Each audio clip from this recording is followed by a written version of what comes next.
Climate change impacts in Fiji are experienced through rising sea levels, threats to food security, saltwater intrusion, and much more. This affects Fiji's economy and cultural practices, despite Fiji contributing little to global emissions. Communities are finding ways to respond with resilience, which we will now learn from a face-to-face interview with two experts. Hola! My name is Sharika Sekharan and I am a student at the University of the South Pacific, currently enrolled in Foundation Arts. And today's objective is on climate change and to talk about its impacts in Fiji. And we have two experts with us, Mr. Vinay Singh, who is in climate adaptation, nature-based solutions, and is an expert who works for the International Union for Conservation of Nature, IUCN, and leads climate for the Pacific region. We also have Ms. Deepitika Chand, who is a greenhouse professional and has previously worked for the Fiji government and currently is working for the Pacific region on greenhouse gas mitigation. So thank you for joining me today. I have a few questions to discuss about this growing problem. I'd like to get your opinion on what are the major climate change impacts that force communities to relocate. Thank you. Absolutely, Sharika. Pleasure is all mine to be here. There are several impacts now. If we look into relocation of communities that has been happening in Fiji, for example, the very first relocation that happened was the Vunidongroa community in 2012, and since then there has been several other communities that has been relocated. There are several challenging issues, I must say. One of the most pressing slow onslaught events is the rising sea levels, storm surges. At the same time, there are coastal inundation that also intrudes into agriculture. So saltwater intrusion is a major factor that reduces yield for crops. I would say there are several underlying reasons, and of course the government of Fiji is trying its ultimate best. We also know worldwide relocation is seen as a measure of last resort.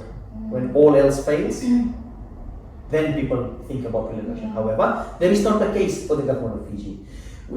75% of all population in Fiji, if not more, are within proximity, walking distance to the coastal zone. And most of these communities with the slow onslaught of events, as alluded to earlier, by sea level rise, storm surges, distance swell, are all contributing factors that forces communities to relocate. Thank you. For Ms. Chan, in your opinion, what are the challenges that communities face when they're being relocated from sea level rise? There's a lot of things that need to be considered when we are relocating communities, especially traditional villages. And there's a livelihood challenge, I would say. If communities are relocated to different areas that is completely new to their lifestyle, to their livelihoods, to the way perhaps they are catching food or farming. So it has that process of relearning everything. It's very challenging. And then while they have to relearn, and then when you live in a house, you live in your home, you have sentimental attachment to that place. So most of the communities in Fiji, for example, our villages, the ancestral resting places, they are also inundated in a way because of sea level rise. So there's a lot of graves that are washed away or inundated, and their houses, their artifacts, cultural artifacts that have meaning to people. And I mean, moving away from all this, it's not just sadness, it's a long-term impact, a mental stress impact as well. So I mean, obviously we look at relocation as a solution to improve people's life, but these processes that people undergo, it has a lot of impact, not just on their physical well-being but also their mental well-being. So I think that's something that needs to be considered all the time. Like, perhaps like sessions. I mean, in Fiji, I don't think we are putting enough like effort into effort, or no, we're not focused on mental wellness.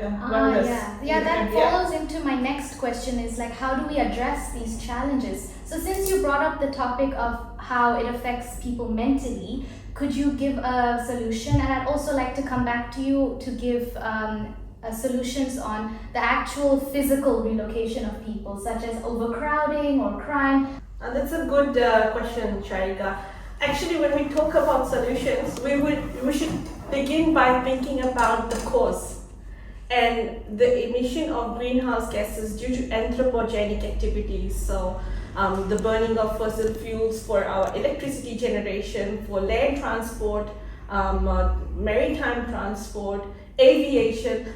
All the burning of fossil fuels are leading to greenhouse gas emissions, and they're not just perhaps the energy related emissions, they're also from other sectors. So agriculture has its own emissions, and forestry, in fact, it's a thing. So the more you grow your forests in the country or around the world, you actually capture that carbon dioxide. So it's not just carbon dioxide, there are other sources of forms of gases that contribute to the rising global warming, leading to sea level rise, coral bleaching. So there's the whole the whole different impacts of climate change, as Vinay has already discussed. So I don't know, Vinay, do you want to add something? Absolutely, thank you, Deepti. You are spot on. There are several factors at play. So all of these contribute. Look, this is no secret. Fiji as an archipelago nation, we are also known as large ocean states. We are not the ones who are causing these greenhouse gas emissions. Fiji, for instance, is producing 0.006%, if memory serves well, of the entire global emission. So we are not the big polluters, but rather we are facing or getting the full brunt of the impact.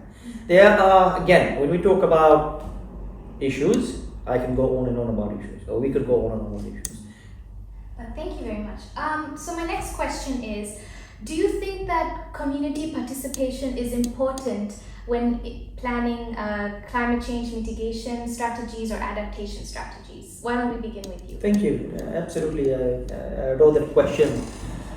I lead the charge for climate adaptation as well as nature-based solutions in the Pacific, and Fiji, we tend to be quite biased because not only I am from the country, but of course we happen to have extended relationships within the Fijian sector and the Fijian governments and the lives of communities. A little bit of a backstory. In my previous engagement while working for the Fijian government, I've had an absolute privilege to work with grassroots communities. I've traveled to nothing less than over 100 coastal communities all over Fiji. So working with the grassroots communities is extremely important. Yeah.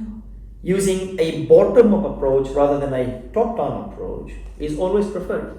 For example, for instance, nature-based solutions from the get-go, traditional indigenous knowledge, or rather TEKs, are extremely vital. We talk about traditional science and we talk about modern science. Traditional science, normally custodians of them are the indigenous landowners or the indigenous population that has been living within a specified area, and they have been working in harmony with nature to conserve the environment. So learning from them and building modern science, attaching traditional and modern science, traditional ecological knowledge, is what the world is heading towards right now. Could you give us some examples if you... Absolutely. Now if we talk about a very simple example, the communities have been working in harmony with nature. Our oceans, rivers, streams are all intrinsically intertwined with the Fijian livelihood. Coral reef ecosystems provide for the daily livelihood, sources of income, sources of protein, survival. We know coral reef ecosystems, living ecosystems, are the best defense when it comes to any sort of cyclone, storm surges, you name it. And then together with that, we also have another important ecosystem which happens to be also carbon sink, are the mangrove ecosystems. Now these mangrove ecosystems, again, sources of livelihood, so 7 times more carbon sink than that of any natural ecosystem or natural forest systems, I would say. Mangrove ecosystems, the communities have been working in harmony with them. That we normally say dongo, which is the mangrove that is normally used for firewood, crabs, ngari, fish. Communities have been using different techniques to restore and plant mangrove ecosystems. Very, very interesting. So my next question is for Ms. Deepti. You said that you used to work for Fiji government. So how can the government and international organizations support community-based projects against climate change? So the key role of any government is to develop policies that contribute to the well-being of its people.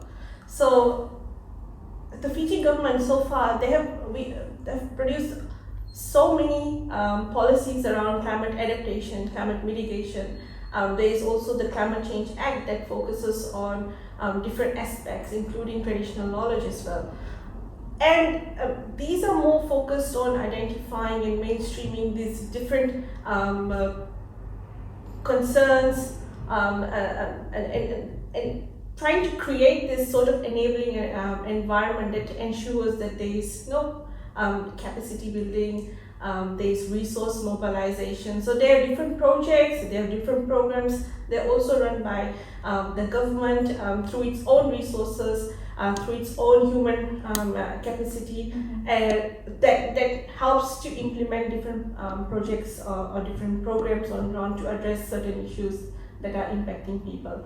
But then there is another dimension of financing. So while of course the government gives in its annual budgets the different finances different areas, different sectors for different actions from these policies that are then they are donor partners. And I think when we talk about donor partners at an international level, I think Vinay will be a very good person to help us understand that, because he is working for an international agency and a development partner. So through that support, that sort of capacity building, the different programs that these organizations are providing. I myself have been recruited by the Climate and Clean Air Coalition just to build capability within the Fijian government to work on greenhouse gas inventories, for example. And that sort of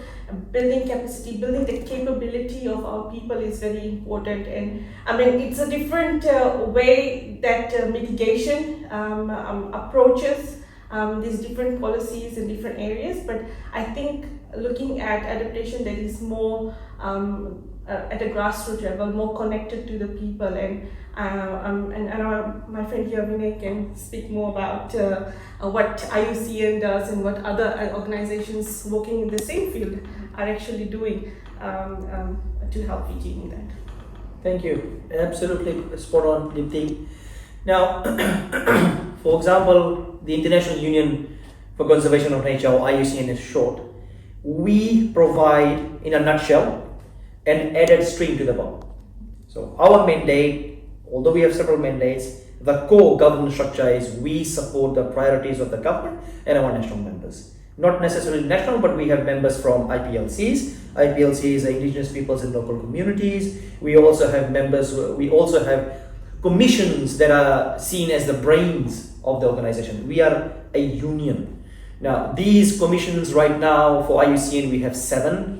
I belong to the Commission on Ecosystems Management. Largely, we come with technical knowledge, technical guidance, documentation, the scientists that normally provide additional support to the mandates of our national members. In a nutshell, it would be the national governments. Now, these governments are they are prioritizing pressing issues and challenges at the forefront. For example, the SDPs, or the Strategic Development Plans. For example, Fiji recently launched in 2024 that steers course what priorities and sectors the Fijian government is going to follow. So similarly, organizations like the one that I represent, we support the priorities of the government. If climate seems to be the forefront, of course, as a conservation organization with the likes of us, we support the priorities coming from the National Adaptation Plan. And I'm just going to quote a few policies here. National Adaptation Plan stipulates or articulates all the adaptation priorities. Now, you mentioned initially relocation, mangrove restoration, you name it, cultural protection, agriculture, tourism sector, you name it, in a wide variety. It also to preserve and to conserve the natural resources that the Fijian government has, with the likes of biodiversity, rich biodiversity. The policies on National Biodiversity Strategy and Action Plan, or NBSAP, is also a very key strategic documentation on biodiversity restoration. We also have, when I say we, I mean the Fiji government also has the National Oceans Policy. Of course, overarching all of this is the Climate Change Act that was enacted, if memory serves well, 2021, and there are certain plans also by the Fijian government to reduce certain legislations. And then it all trickles down to technical documentations or the technical aspects of these elements all combining together. Organizations like us, we support, as I've said, one, to sum it up, we support the priorities of the government. We also bring added strength to the board through technical expertise. We also mobilize finance. We have good connections with external donors that normally have a mandate or, say, large interests in the work that we do, supporting the national governments, our members, IPLCs and several others. We have commissions that come in to provide additional support through the brains of technical information and technical capacity building. And then to sum all of this up, mobilizing finance is a crucial aspect of what we do. Mobilizing finance through implementation of adaptation priorities and projects. You have mentioned biodiversity, and I've noticed that as climate change, its impacts are very much increasing, and I can witness it in my day-to-day life. How would you address the food security that comes with the climate change impact? Absolutely. Now that's again is a very broad question, but I'll try to break it down into chunk size. Biodiversity, Fiji and the Pacific is known to be one of, I would say the Pacific is known to be very biodiversity rich. We talk about, we have the terrestrial, we also have the marine biodiversity. Now, coral reef ecosystems is again of huge interest to the Pacific. But given the sea temperature anomalies and given not just anthropogenic interferences, but changes in the atmospheric temperature as well as the sea temperature, we have a lot of, to a very large extent, coral dying off or coral bleaching. Biodiversity, terrestrial, anthropogenic interferences. There are several factors that normally cause a loss in biodiversity. I lead a project which is called BioDev 2030, and we look into the same. We talk about food security systems. In Fiji, for example, we talk about agriculture sector, kava. Yangona, kava is seen as a massive destroyer or destruction, reversing the rate of biodiversity. It's a grass crop.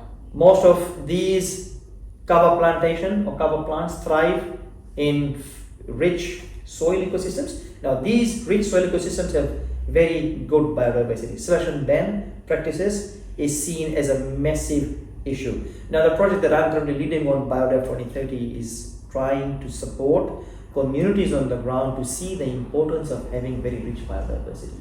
Why? Because you can always work in harmony with the existing biodiversity. It's called climate smart agriculture, CSAs.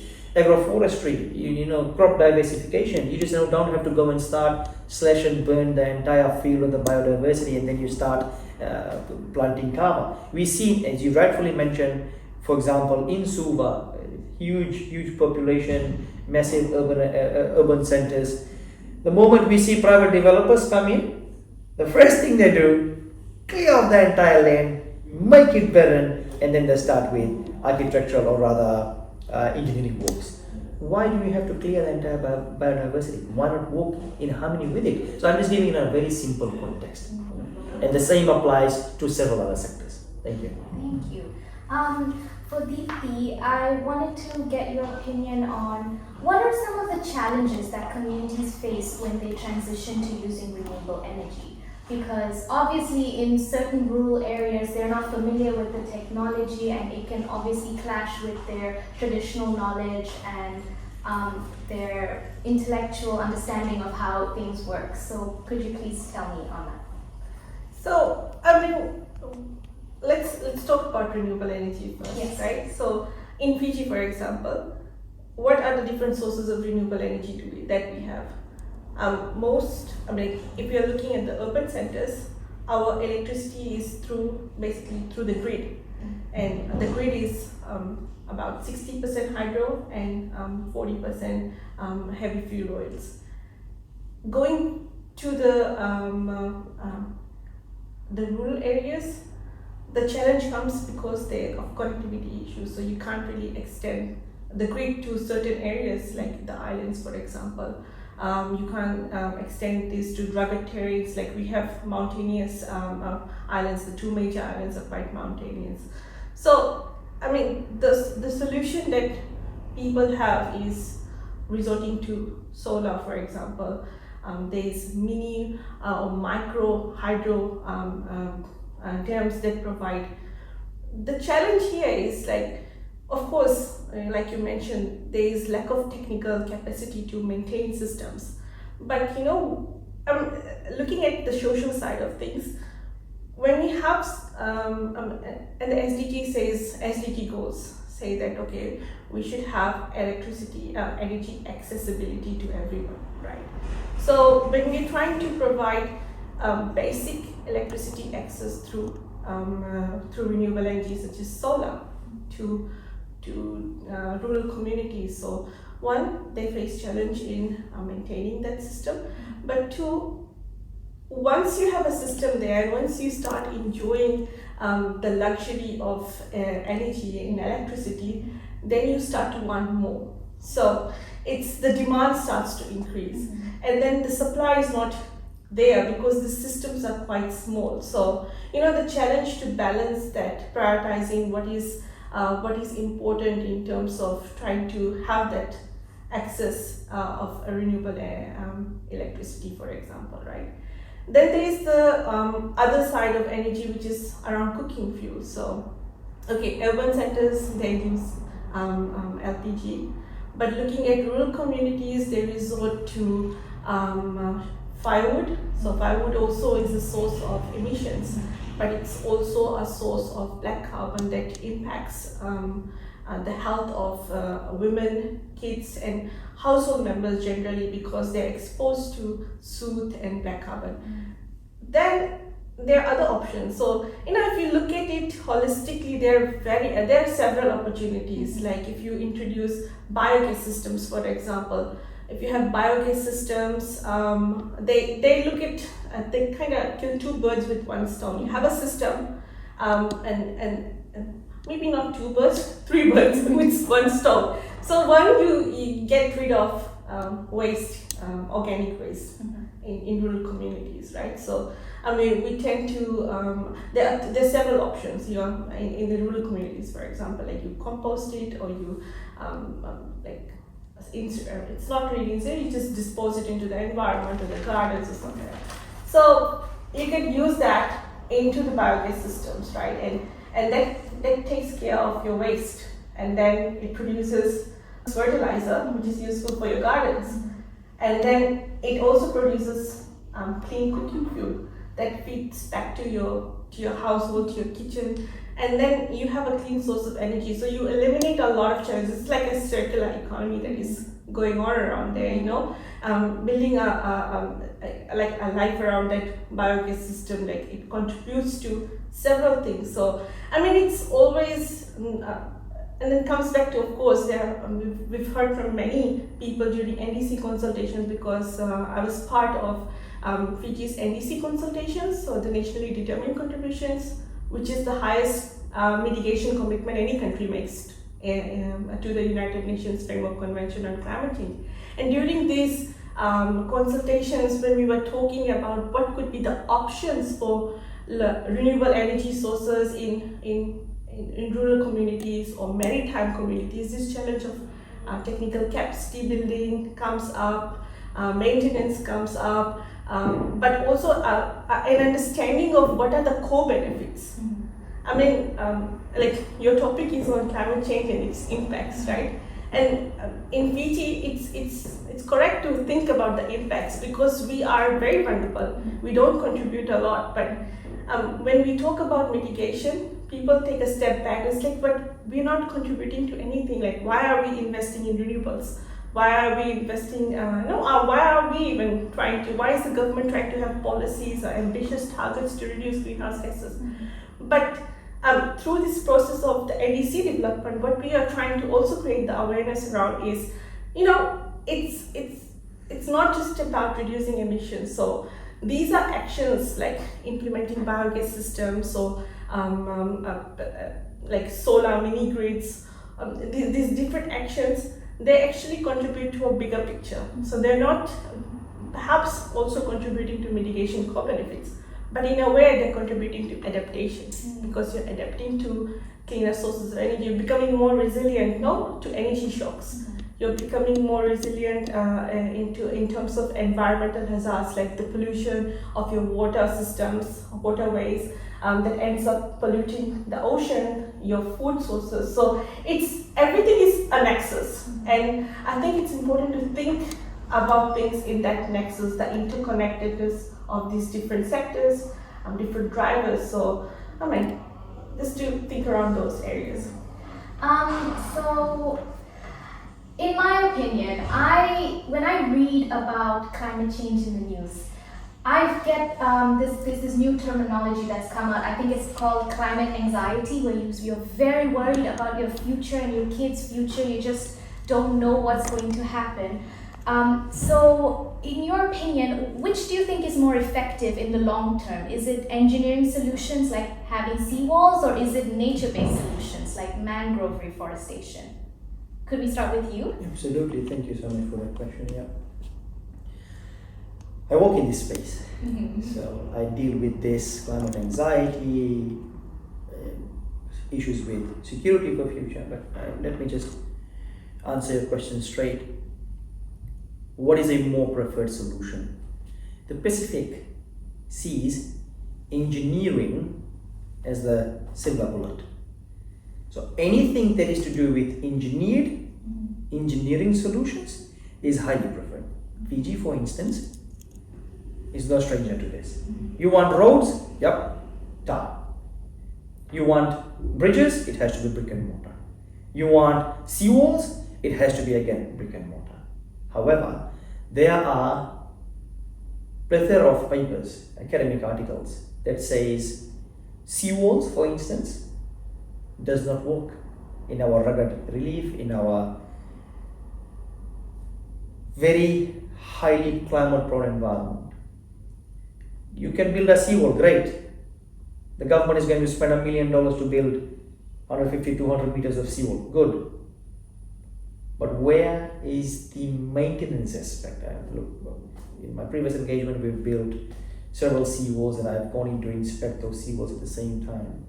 You build it today, given the intense wave action, to some extent within less than a year, the seawall falls on its face. So this constitutes to something which is called maladaptation. When we talk about aspects of budgeting and finance, people want return on investment, ROIs. The national governments and the financing ministries want the same thing. They want, if you build something today, you build a bridge today, it needs to start providing the required services or the intention it was built for. They want instant, if not very immediate returns. Investing in nature, let me just put it out there frankly, does not do that. Investing in nature takes time. However, the core benefits are diverse. For instance, looking in a very simple context of planting mangroves, propagules. You go in and plant 10,000 plants today, it's not going to do anything. It's not going to do anything even a week later, a month later, 6 months later, zero. It needs care, it needs constant monitoring, it needs the right environment for it to grow and thrive. We have seen throughout Fiji in the Pacific, everybody is going around planting mangroves. It makes no sense. Why do you want to create a forced ecosystem when there has been no mangrove whatsoever?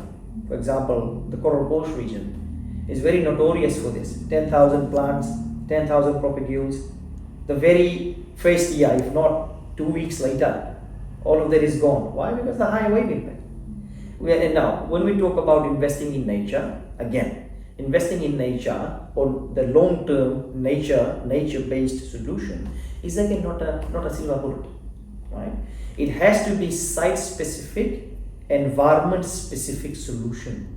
Investing in nature is not the preferred way. We are not tree huggers. We're not going to say, oh, you save this tree and don't do anything. No, it has to be done in harmony, right? There has to be a right balance.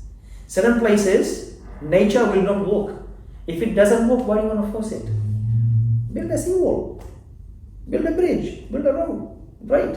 But where possible, do include nature. So investing in nature is highly preferred because there are several co-benefits. Now, if you try to restore or rehabilitate, let's say 5 hectares of coastline, that needs constant care maintenance at least for the next 3 years.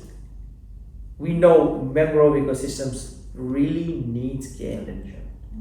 For it to provide that longevity for the next 15 years, the first 3 years is going to be very crucial. It's a very interesting statement. And do you agree with what he said? Yeah, I mean, I think what he's trying to drive at is like there are options for other nature-based solutions, but there are hybrid options, right? Absolutely. There are certain times that hybrid options where nature can coexist with dry infrastructure. So I think that is something that we should, like you mentioned, we're not tree huggers. We need to have we don't live in theory. We have to look at what's practical, and I think in the Pacific we have very the practicalities. It's different from around the world, so we need to do things that are suitable for us, not to follow just everyone and anyone that is saying, okay, perhaps this is the solution for you, you should do this. But in our own looking at our own circumstances, we need to design these nature-based solutions in a way that is benefiting us, both in terms of economically, socially, and also environmentally. So yeah, I completely agree with him. Thank you very much. That's all my questions for today. But since this assignment is targeted towards the youth, and I'm very fortunate enough to be in a course that is very includes all the other islands, the regional course, so they will be able to see this assignment. Is there any sort of advice or motivational quote or speech you want to give to the youth, because they are the ones that are going to face the impacts later on in the future? If you have anything, please share to the camera.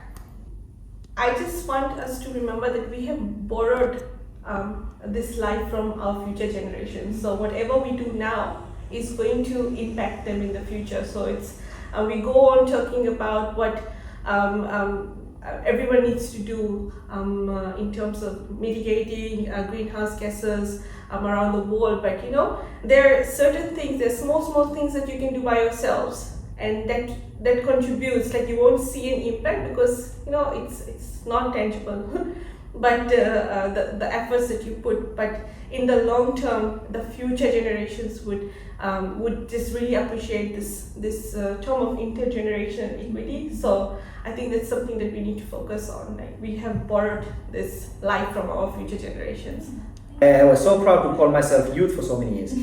Anyways, now coming back to your question, jokes apart. The Pacific has a very young population. Fiji, for example, from the last census that we had in 2017, the data speaks for itself. Fiji, for instance, 50% of all its population is below the age of 27.